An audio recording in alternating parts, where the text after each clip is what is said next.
आकाशवाणी नागपूर. रेवती जोशी आपल्याला ठळक बातम्या देत आहे. देशहित आपल्या सरकारसाठी सर्वात महत्त्वाचं असल्याचं पंतप्रधान नरेंद्र मोदी यांनी सांगितलं.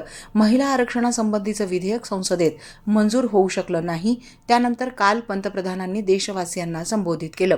सरकारनं कळकळीनं आणि प्रामाणिकपणे प्रयत्न करूनही नारी शक्ती वंदन अधिनियमात दुरुस्तीचा मार्ग मोकळा करू शकलो नाही, याबद्दल त्यांनी देशातील माता भगिनींची माफी मागितली.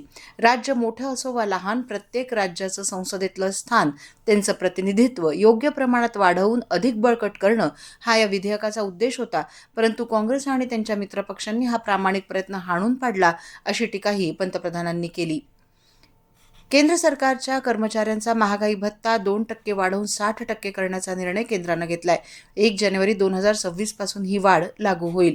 पंतप्रधान नरेंद्र मोदी यांच्या अध्यक्षतेखाली केंद्रीय मंत्रिमंडळाच्या झालेल्या बैठकीत हा निर्णय घेण्यात आला, असं माहिती आणि प्रसारण मंत्री अश्विनी वैष्णव यांनी सांगितलं. 50.5 लाख कर्मचारी आणि 68 लाखांहून अधिक निवृत्ती वेतनधारकांना याचा लाभ होणार आहे. यामुळे सरकारी तिजोरीवर वर्षाला सुमारे 6,791 कोटी रुपयांचा भार पडणार आहे. कामठी येथील शासकीय औद्योगिक प्रशिक्षण संस्था आणि शासकीय तांत्रिक विद्यालयाच्या नवीन इमारतीचं लोकार्पण आज करण्यात येणार आहे. या कार्यक्रमाला महसूल मंत्री तथा पालकमंत्री चंद्रशेखर बावनकुळे, कौशल्य रोजगार उद्योजकता आणि नाविन्यता मंत्री मंगलप्रभात लोढा, वित्त आणि नियोजन राज्यमंत्री ॲडव्होकेट आशिष जयस्वाल, राज्यसभा सदस्य मायाताई इवनाते, खासदार श्यामकुमार बर्वे आणि शहीद हेमंत करकरे यांचे भाऊ शिरीष करकरे यांची या कार्यक्रमाला प्रमुख उपस्थिती राहणार आहे. कामठी येथील शासकीय औद्योगिक प्रशिक्षण संस्थेला शहीद हेमंत करकरे यांचं नाव देण्याचा महत्त्वपूर्ण निर्णय कौशल्य विकास विभागानं घेतलाय.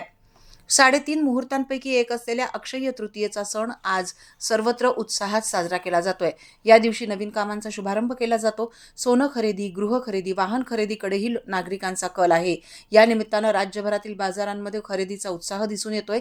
दरम्यान अक्षय्य तृतीयेच्या या शुभ मुहूर्तावर राज्यात मोठ्या प्रमाणावर विवाह सोहळेही होतात. याच दिवशी बालविवाह रोखण्यासाठी राज्य प्रशासनानं कडक पावलं उचलली आहेत. महिला आणि बालविकास राज्यमंत्री मेघना साकोरे बोर्डीकर यांनी काल या संदर्भात राज्यातील विविध यंत्रणांची दूरस्थ माध्यमातून बैठक घेतली आणि सतर्क राहण्याचे निर्देश दिले. आज भगवान श्री परशुराम जन्मोत्सवानिमित्त सायंकाळी 5 वाजता भव्य मिरवणुकीचं नागपुरात आयोजन करण्यात आलंय. आगाराम देवी मंदिरापासून मिरवणुकीला सुरुवात होणार असून यावेळी आमदार प्रवीण दटके यांची प्रमुख उपस्थिती राहील. या मिरवणुकीचा समारोप चौकोनी मैदान हनुमाननगर इथे महाप्रसादाने होईल.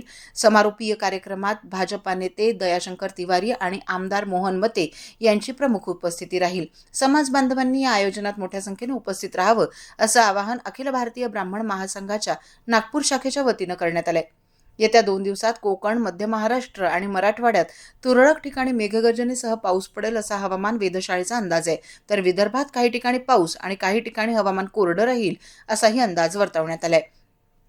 याबरोबरच हे ठळक बातमीपत्र संपलं. यापुढील ठळक बातमीपत्र आपण 11:58 ऐकू शकाल. नमस्कार.